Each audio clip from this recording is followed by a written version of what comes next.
Welcome back to Our Issues Milwaukee. I'm your host, Andrea Williams. If you're just joining us, we've been talking to Wisconsin Lieutenant Governor Rebecca Kleefisch. And Rebecca, wow, so much stuff to talk about. You gave us really some thorough background on what changes we could are do going this for on hours and hours and with hours. the welfare programs, but there are a couple other things that have taken place recently. One is Governor Scott Walker signing the one-time 100 per child tax rebate. That's going to be something that people can sign up for between May 15th and July 2nd. Tell us a little bit more. Set your calendar, set your alarm. Yeah, we want people to go to the website, childtaxrebate.wi.gov. I imagine you'll probably have that available on a Facebook page or a website, because that is where you'll sign up for your child's tax rebate. That's $100 per kid under 18. I mean, kids are still under 18. But the good news is we had a lot of people pay a lot of taxes this year, and when that happens, we wind up with a surplus in our budget. And because we don't believe that that money belongs at government, we're giving the change back. Essentially, you know, we had a certain budget set, and we're only going to spend what we said we were going to budget. That means the rest of that money has to go back to the people who earned it, the people who sent it in. So if you got a kid, make sure that you sign up at childtaxrebate.wi.gov. The reason the governor really wanted to make sure that parents got this is because we're really trying to invest in education right now. I told you we have a 2.9% unemployment rate. Right. That means we see every child as a potential leader in Wisconsin's economy in the future. We really want folks to focus on their kiddos right now, and so please apply for your rebate and then consider using it for school supplies, or maybe programming after school, some lessons, something like that, because we aimed it at parents of kids for a reason. We really invested in K-12 education in this budget. I don't know whether, the news really made it out, but we have a type of aid in Wisconsin called categorical aid. It's a per kid type of funding stream that goes directly into the classroom. It doesn't sit in the administrative building. It goes directly into the classroom. And in this year, so this school year that we're in right now, the governor increased that per kid aid by $200 additional per kid. Next year, next school year, he's increasing it again, an additional $204 on top of that $200 this year. So we really feel like investing in our future is going to be a solid investment for our workforce, and that's additionally why we're doing that sales tax holiday as well. Yeah.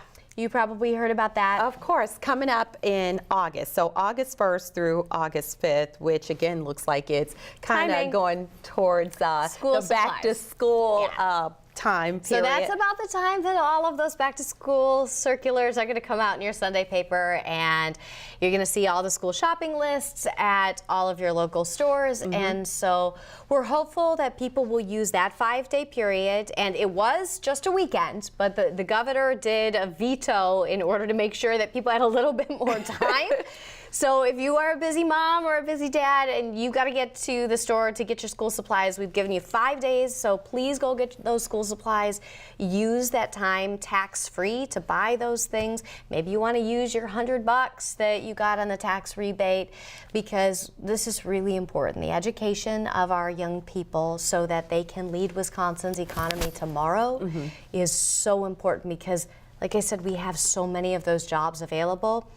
Education is the way we are preparing them for the future. Always has been the key to really making it to the next level. And so just wanted to mention that with that $100 per child tax rebate, most people will receive their checks by the summer. Yeah. are somewhere around like a month or so before the November election. So would it be really that late, or just probably more around the summer months? I mean, yeah, summer is summer. November is a little bit past summer. So okay, just know it's coming, right? Just know it's. But you've got to go to the website though and sign up for it, right? Because and the deadline is in July. So we want to make sure that people do that. And summer gets really busy, and you're shepherding the kids here and there.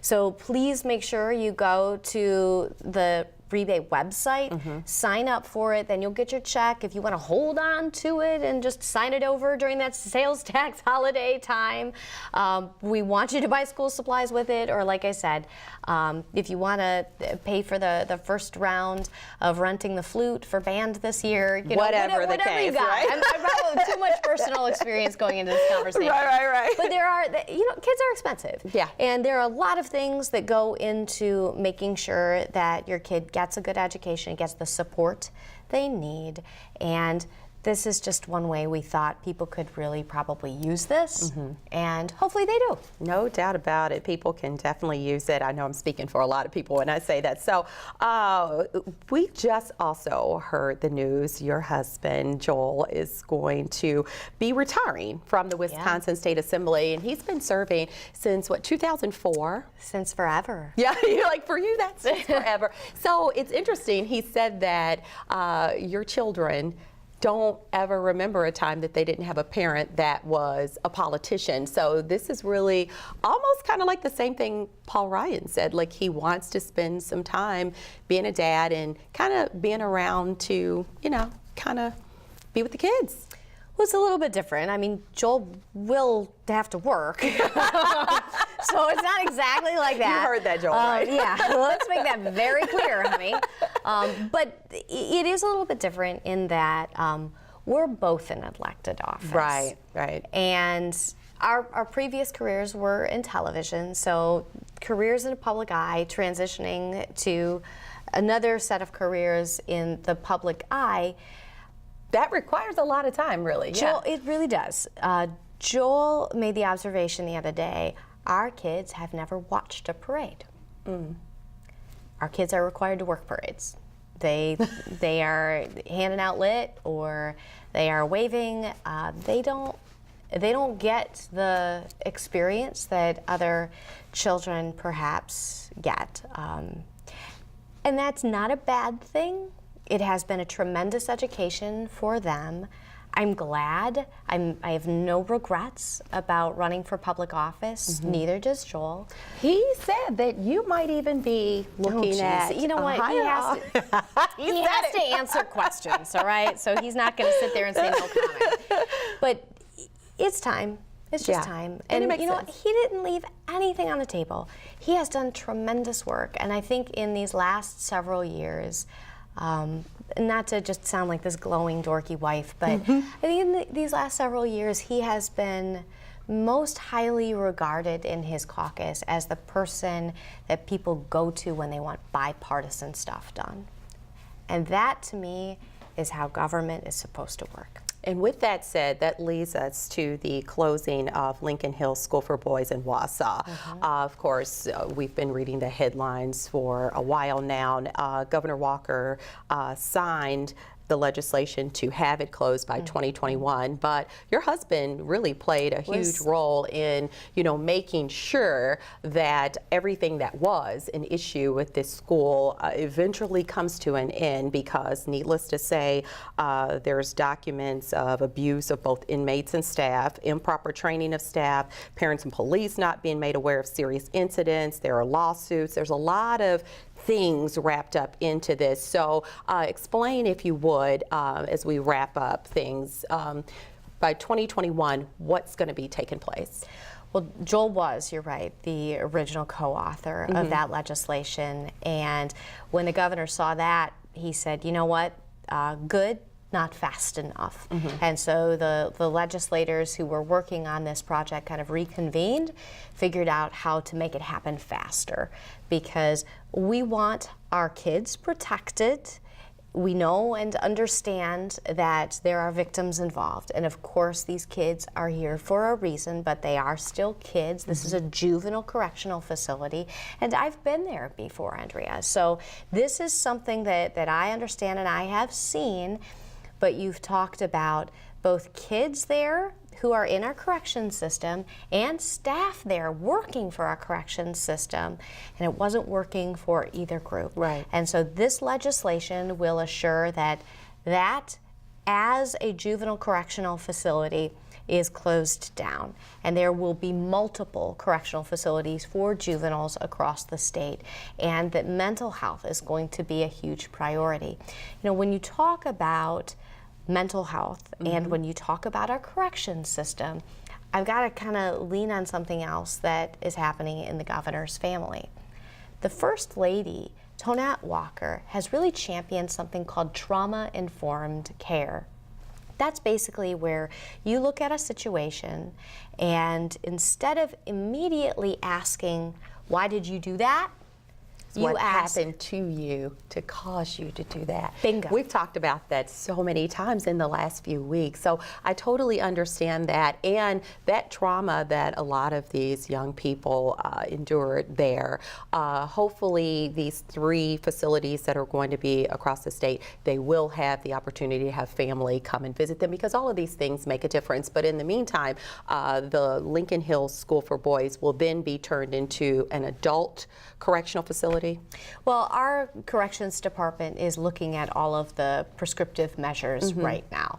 The important thing that I think we need to take into account here is how we look at juvenile corrections. And I think it's really important that we look at it from both the staff side, right? Because you talked about that, but also from the offender side. And you talked about that as well. And I think trauma-informed care is a very important piece of that, because when you hear about adverse childhood events, bad stuff that happens to kids, which can be something as common as watching parents fight, or as shocking as watching a friend or hearing gunshots every day. It's true.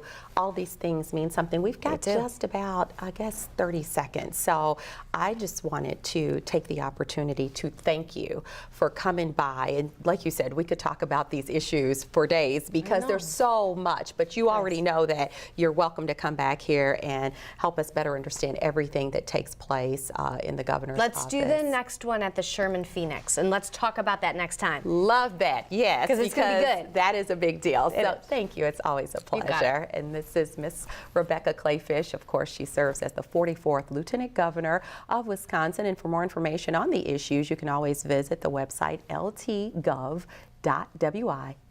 And that is going to do it for today's show. I'm your host, Andrea Williams. As always, I thank you for watching, and I do hope you'll join us again next week as we take another look at our issues in Milwaukee. Have a great day.